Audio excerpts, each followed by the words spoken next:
Well, two Victorian tradies are being hailed as heroes for helping to rescue dozens of students after their school bus crashed near Kilmore, north of Melbourne yesterday.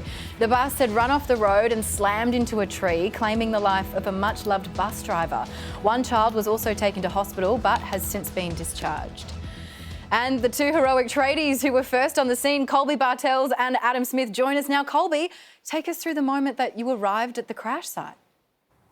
Well, so when I got there, the first lady who got there before I did, she was checking on the bus driver and trying to see how he was, but when I got there, he was unconscious, so he wasn't responding to us. And then I moved the door out of the way a bit so she could get to him a little bit easier.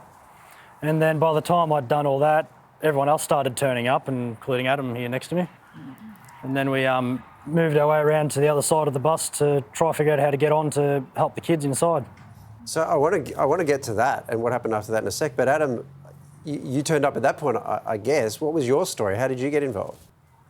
So basically I was on my way home from work and I saw the bus had gone through the barrier on the side there, so I decided to pull over. So my just initial reaction was to go and grab my ladder out of my glass ute and pretty much put it up against the side of the bus, get up to the window and pretty much break the window to get access to inside the bus. And then I pretty much sent the kids over to Colby, where Colby would basically give them a hand to get out of the window and then down to the ladder, basically. So, were the students really shaken?